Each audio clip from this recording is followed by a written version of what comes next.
আমি দেখছিলাম David Bergman, তিনি আন্তর্জাতিক সাংবাদিক। তিনি তার ফেসবুকে শেয়ার করছেন যে দীর্ঘ সময় ধরে যারা কারারুদ্ধ আছেন, জামিনও হচ্ছে না, তাদের একটা তালিকাও তিনি দিয়ে বলছেন যে এটি এই বিচারটার সম্পর্কে তিনি প্রশ্ন তুলছেন যে এটি কেমন হচ্ছে। আপনার কাছে আমি আগেও যখন কথা বলেছি তখন এই প্রসঙ্গটা কথা বলেছি, বিশেষ করে সাংবাদিকদের বিষয়ে কথা বলেছি।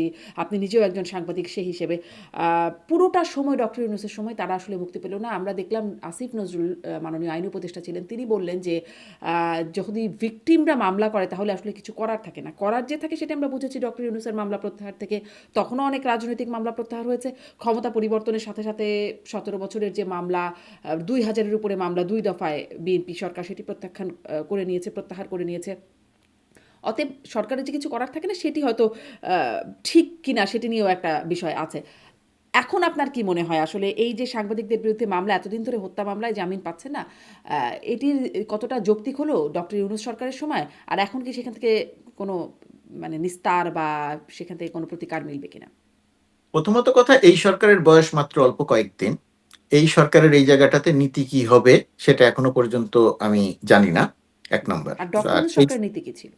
ডক্টর ইউনূস সরকারের সময় যেটা ছিল, যে সমস্ত সাংবাদিক সহ, এবং ডক্টর ইউনূস সরকারের সময় আমি আপনার অনুষ্ঠানে বা অন্য অনুষ্ঠানে বলেছিলাম, যখন আপনি প্রশ্ন করেছিলেন যে আনিস আলমগীরকে গ্রেপ্তার করা ঠিক হলো কিনা, তখন আমি বলেছিলাম, উত্তরটা দিয়েছিলাম এইভাবে যে আনিস আলমগীরের বিরুদ্ধে যে সমস্ত অভিযোগ, এমনি তিনি যে সমস্ত কাজ করেছেন, যে সমস্ত কথা বলেছেন, তার মধ্যে প্রচুর অসত্য বক্তব্য আছে, মিথ্যা তথ্য আছে।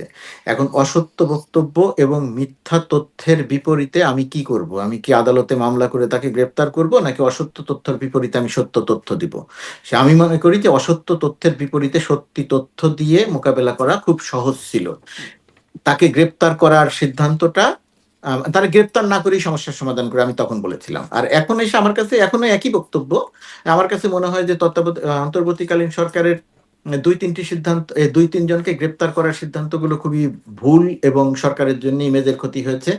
সেটা একটা, আবু আলম শহীদ খানকে গ্রেপ্তার করে কারাগারে রাখা হয়েছিল, আনিস আলমগীরকে গ্রেপ্তার করা হয়েছিল। এগুলো গ্রেপ্তার না করেই সমস্যা। তারা যদি ভুল তথ্য দিয়ে থাকেন, সেগুলোর সঠিক তথ্য দেয়া যেত, এক নম্বর। দুই নম্বর হচ্ছে, অন্যান্য যে সমস্ত সাংবাদিক গ্রেপ্তার আছেন, প্রথম অবস্থাতে যখন এদেরকে গ্রেপ্তার করা হয়, হত্যা মামলায় গ্রেপ্তার করা হয়, তখন একটা ধারণা ছিল, এটা আপনার অফিসিয়ালি স্বীকার করা না হলেও একটা ধারণা ছিল, যে এদেরকে হুম। সাময়িকভাবে এই মামলায় গ্রেপ্তার করে আটকে রেখে পরবর্তীতে তাদের বিরুদ্ধে যে সমস্ত অভিযোগ, দুর্নীতির অভিযোগ সহ অন্যান্য যে অভিযোগ আছে, সেই অভিযোগগুলোর দিকে হয়তো যাওয়া হবে, সুনির্দিষ্ট মামলা হয়তো হবে। এইরকম একটা ধারণা দেয়া হয়েছিল। তো সুনির্দিষ্ট মামলা যদি হতো, তাহলে আমার আসলে কোনো অভিযোগ ছিল না। সুনির্দিষ্ট মামলা হতো, সুনির্দিষ্ট মামলা, আদালতে তারা মোকাবেলা করতো। আপনার বিরুদ্ধে দুর্নীতির অভিযোগ আনা হলো, আপনি অবৈধ আয়ের অভিযোগ আনা হলো, আপনি সেটা প্রমাণ করলেন যে আপনি অবৈধ আয় করেন নাই। আনিস আলমগীরের বিরুদ্ধে দুদক যেমন একটি মামলা করেছে, সেই মামলার মেরিট যদি সত্যি হয়, যে অভিযোগ আনা হয়েছে সেটা যদি সত্যি হয়, আনিস আলমগীর যদি প্রমাণ করতে না পারেন, তাহলে মামলা চলবে, আর প্রমাণ করতে পারলে তো সেটা হবে না, এটা সুনির্দিষ্ট অভিযোগ।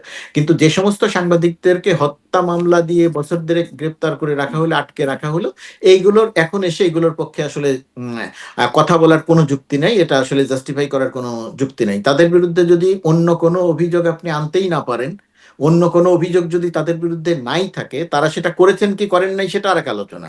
কিন্তু আপনি যদি অভিযোগ দাঁড় করাতে না পারেন, তাহলে আপনি এই ধরনের মামলা দিয়ে তাদেরকে আটকে রাখবেন, এটা আপনি কোনোভাবেই করতে পারেন না। এটা অন্তর্বর্তীকালীন সরকার কাজটি সঠিক করেনি বলেই আমার ধারণা। আর বর্তমান সরকারের সময় এই জায়গাটার নীতি কি হবে, সেটার জন্য আমাদের আর একটু দেখি, আর একটু সময় অপেক্ষা করি, যে তাদের নীতিটা এই জায়গাটিতে কি হয়। তার তারা মানে কি, আসলে এটা প্রমাণ হচ্ছে আইন তার নিজস্ব গতিতে চলে না, সরকারের নীতির উপর নির্ভর করছে যে বিষয়টা কিরকম হবে। এটা আমি ঠিক সরাসরি আপনি যেভাবে বলছেন আমি সেভাবে বলতে পারবো না। সরকারের একটা নীতি তো থাকেই, আইন আইন সরকার, অফিসিয়ালি সরকার কোনো আইনকে প্রভাবিত করে না, কিন্তু নীতি নির্ধারণের জায়গায় তো সরকার প্রভাবিত করে। আইন অনুযায়ী গ্রেপ্তার করা হবে, আইন তো আর নিজে গ্রেপ্তার করতে পারে না, সরকার আইনকে পরিচালনা করে, গ্রেপ্তার করায়। তো এখন এই জায়গাটিতে আমি বর্তমান সরকারের নীতি বলতে আমি বোঝাতে চাচ্ছি, যেটা যে কি হয়, সরকারের অবস্থান কি হয়, সেটা আমাদের লক্ষ্য করতে হবে, সেটা আমাদের পর্যবেক্ষণ করতে হবে। সেটি হচ্ছে যে এদের বিরুদ্ধে যে সমস্ত অভিযোগ ছিল, যে দুর্নীতি সহ, অনিয়ম সহ, ইত্যাদি ইত্যাদি, সেই সমস্ত অভিযোগ সরকার সরকার সেই সমস্ত অভিযোগের দিকে যায়, নাকি এই মামলা বিষয়ে সরকার কিছুটা, যেহেতু তাদের বিরুদ্ধে অন্য কোনো অভিযোগ নাই, সুতরাং সরকারের জায়গা থেকে এদের আর আটক রাখার ওইভাবে তেমন কোনো যুক্তি নাই, সেক্ষেত্রে যদি আদালত থেকে তারা জামিন পেয়ে যান তো তারা জামিন পেয়ে যাবেন, কোন দিকে যায় সেটা বুঝতে হবে। সরকার তাদেরকে জামিন দিবে আমি সেই কথা বলছি না। জি, সরকার তাদের জামিন দিবে না, কিন্তু সরকারের নীতির উপর নির্ভর করবে তারা জামিন পাবেন কিনা। এই যে আপনি বলছিলেন যে ডক্টর ইউনূস সরকারের মানে অন্তর্বর্তী সরকারের সময়ে এই তাদেরকে এইভাবে আটকে রাখা, এটাকে জাস্টিফাই করার কোনো, জাস্টিফাই শব্দটি আপনি বলছেন যে করার কোনো যেহেতু তাদের বিরুদ্ধে অভিযোগ আনা যায় না। আনা হয় নাই, হ্যাঁ। তাহলে কি মানবাধিকার লঙ্ঘনের জন্য ডক্টর ইউনূস সরকার বা অন্তর্বর্তী সরকারকে দায়ী করা যায়, যে এতদিন ধরে বিনা বিচারে, বিনা অপরাধে, যদি বলি যে অপরাধে অন্তত তাদেরকে আটক করা হয়েছে, তারা সেই অপরাধী যদি না হয়ে থাকেন, তাহলে না, সেই তাদেরকে আটক অপরাধে রাখা?